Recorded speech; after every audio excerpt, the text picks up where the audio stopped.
नमस्कार शेतकरी बांधवांनो, अत्यंत महत्त्वाची मोठी अपडेट आहे शेतकऱ्यांसाठी। अखेर मित्रांनो 2025चा खरीप हंगामाचा पीक विमा बऱ्याचशा शेतकऱ्यांच्या खात्यामध्ये जमा झालेला आहे आणि बऱ्याचशा शेतकऱ्यांच्या खात्यात जमा होणार आहे। आणि काही शेतकऱ्यांचं जो स्टेटस आहे तो अजूनही कॅल्क्युलेशनमध्ये आहे, काहीचं अवेटेड आहे आणि काहीचं रिजेक्ट झालेला आहे आणि काहींचा तर महसूल मंडळात यामधून वगळण्यात आलेला आहे। बरेचसे शेतकरी असे आहेत की ज्यांना पीक विम्याची रक्कम मिळालेली आहे।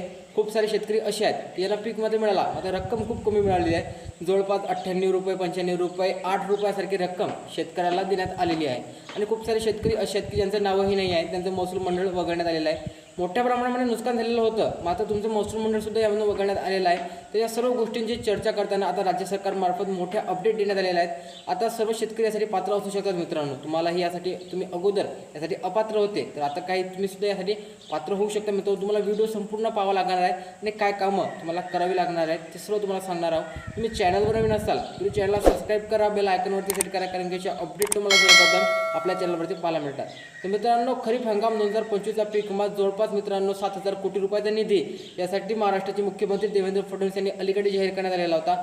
जेव्हा महाराष्ट्रामध्ये अतिवृष्टी नुकसान भरपाई झाली तेव्हा या योजनेचा निधी जाहीर करण्यात आलेला होता। म्हणजे अतिवृष्टीसाठी वेगळा निधी आणि पीक विम्यासाठी वेगळा निधी, अशा प्रकारचे दोन्ही प्रकारचे वेगवेगळा निधी यासाठी जाहीर करण्यात आलेला होता। अतिवृष्टी नुकसान भरपाईचा निधी अद्याप शेतकऱ्यांच्या खात्यात पूर्णपणे जमा झालेला होता। म्हणजे नुकसान झाल्यानंतर 1 ते 1.5 महिन्याच्या आत तुमच्या खात्यामध्ये अतिवृष्टीचा निधी हा जाहीर करण्यात आलेला होता। मात्र आता शेतकऱ्याला वाट होती की पीक विम्याचा निधी जाहीर कधी होणार आहे, कारण की राज्य सरकार पीक विमा कंपन्यांवरती टाकतं दबाव पाहता मित्रांनो। वारंवार असा न्यूज येत राहिला की लवकरात लवकर आपल्याला त्या संदर्भातचा निधी पाहायला मिळणार आहे आणि अखेर शेतकऱ्यांच्या खात्यामध्ये पीक विमा कंपन्यांमार्फत ही रक्कम जमा करण्यात येत आहे मित्रांनो। मात्र घोर असा होत आहे की खूप साऱ्या शेतकऱ्यांना या संदर्भात त्यांचे महसूल मंडळ वगळण्यात आलेले आहेत। खूप साऱ्या शेतकऱ्यांना पीक विमा मिळाला आहे, मात्र त्यांची रक्कम खूप कमी होत आहे आणि खूप सारे शेतकरी असे आहेत की ज्यांचं जे कॅल्क्युलेशन आहे ते अजून अवेटेडमध्ये आहे मित्रांनो। तर कशा प्रकारे हे सॉल्व्ह करायचं तर तुम्हाला सांगतो। सर्वप्रथम तुम्ही तुमच्या व्हॉट्सअपवरून चेक करा तुमचा स्टेटस काय आहे मित्रांनो। तुमचा व्हॉट्सअपचा स्टेटस नाही म्हणत मी, तुम्ही हा स्टेटस पहा की तुमचा पीक विमा क्लेम काय आहे 2025चा। तुमचा अवेटेड असेल, रिवर्ट असेल किंवा रिजेक्ट झालेला असेल तर त्या ठिकाणी तुम्हाला समजून जाईल। आणि तुमचा क्लेम कॅल्क्युलेशन जर 0 दाखवत असेल मित्रांनो त्या ठिकाणी, तर तुम्हाला तुमचं महसूल मंडळ यामधून वगळण्यात आलेलं आहे मित्रांनो। असं नाही तुमच्या जिल्ह्यामध्ये तुम्ही म्हणसाल की मला पीक विमा नाही मिळाला, मात्र माझ्या दुसऱ्या गावाचा जो मित्र असेल किंवा दुसरा कोणता शेतकरी असेल त्याला मिळाला, तर मग कसं काय असं झालं, तर तुमचं महसूल मंडळ वगळण्यात आलेलं आहे मित्रांनो। ते असं नाही तर एका जिल्ह्यामध्ये 5-6 महसूल मंडळ असू शकतात, तर याप्रमाणे प्रत्येक तालुक्यावाईज हे महसूल मंडळ असतात। तुमचा महसूल मंडळ यामधून वगळण्यात आलं असेल तरी असं शक्य होऊ शकतं की एका जिल्ह्यामध्ये जवळपास 1 ते 2 महसूल मंडळ पात्र असतात किंवा असं चालू आहे मित्रांनो सध्या। आमचं जर पाहण्यात आलं तर अकोला जिल्ह्यामध्ये 2 महसूल मंडळ पात्र करण्यात, बाकी सर्व अपात्र करण्यात आलेले आहेत। तर अशा प्रकारचा घोर या ठिकाणी होऊ शकतो। आता या महसूल मंडळ पात्र अपात्रतेवर राज्य सरकारची चौकशी चालू आहे मित्रांनो।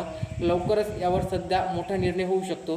मात्र त्यांचं काय, ज्या शेतकऱ्यांच्या खात्यामध्ये या संदर्भात रक्कम खूप कमी आलेली आहे, जवळपास 95 रुपये, 98 रुपये, 1200 रुपये, 800 रुपयासारखी रक्कम शेतकऱ्यांना पीक विमा संदर्भात मिळत आहे। पीक विमा भरण्याचा खर्चही त्यामध्ये निघत नाही आहे। तर अशा शेतकऱ्यांसाठी काय, तांत्रिक अडचणीमुळे अशी कारणं देत पीक विमा कंपन्यांनी सध्या या मुद्द्यावरती पडदा टाकण्याचा प्रयत्न करत आहेत मित्रांनो। म्हणजे तांत्रिक अडचण आहे, शेतकऱ्यांचं बँक अकाउंट चेक करत आहे किंवा बँक अकाउंटमध्ये काहीतरी झोलझपाटा असू शकते, अशा कारणं देऊन आता पीक विमा कंपनी यामधून बाहेर निघण्याचा प्रयत्न करत आहे। मात्र राज्य सरकारची कडक कारवाई पीक विमा कंपन्यांवर होत असल्यामुळे आता यामध्ये काय उपाय नवीन निघणार आहे हे पाहणं गरजेचं राहणार आहे।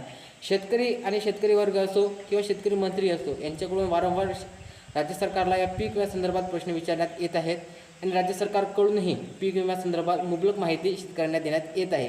तर या अनुषंगाने पाहण्यात आलं तर 1 ते 2 दिवसामध्ये पाहण्यासारखं राहणार आहे की पीक विम्याचे दुसरा आणि तिसरा टप्पा कशा प्रकारे कोणत्या शेतकऱ्याच्या खात्यात जाहीर होतात। पहिला टप्पा जाहीर झालेला आहे, खूप साऱ्या शेतकऱ्यांना याचा पहिला टप्पा मिळाला। चांगलं तर 17,500 प्रति हेक्टरप्रमाणे खूप साऱ्या शेतकऱ्यांना रक्कम मिळालेली आहे। असं नाही की पूर्णतः घोळ होत आहे, खूप साऱ्या शेतकऱ्यांना याची भरपूर रक्कम मिळालेली आहे। ज्या भागामध्ये मोठ्या प्रमाणात नुकसान झालेलं होतं, नांदेडसारखा जिल्हा असेल किंवा नाशिकसारखा जिल्हा असेल, अकोला, बुलढाणा, यवतमाळ, सोलापूर, सातारा, कोल्हापूर, सांगली, धुळे, जळगाव, नंदुरबारसारखी जिल्हे असेल, या भागामध्ये मोठ्या प्रमाणामध्ये नुकसान झालेलं होतं। मराठवाड्यातील संपूर्ण भागामध्ये नुकसान झालेलं होतं। त्या संपूर्ण भागामध्ये हा पीक विमा अत्यंत म्हणजे शेतकऱ्यांच्या खात्यात जमा करण्यात आलेला आहे। मात्र 27 जिल्ह्यामधील खूप सारे महसूल मंडळ यामधून अपात्र करण्यात आलेले आहेत। याची यादी तुम्हाला लवकरात लवकर पाहायला मिळणार आहे आणि या संदर्भात राज्य शासनाचा दुसऱ्या आणि तिसऱ्या टप्प्यासाठी काही निर्देश असणार आहेत ते सुद्धा लवकरच पाहायला मिळणार आहेत। तुम्हाला हा व्हिडिओ आवडला असेल नक्कीच लाईक करा। नवीन व्हिडिओमध्ये जय हिंद, जय महाराष्ट्र।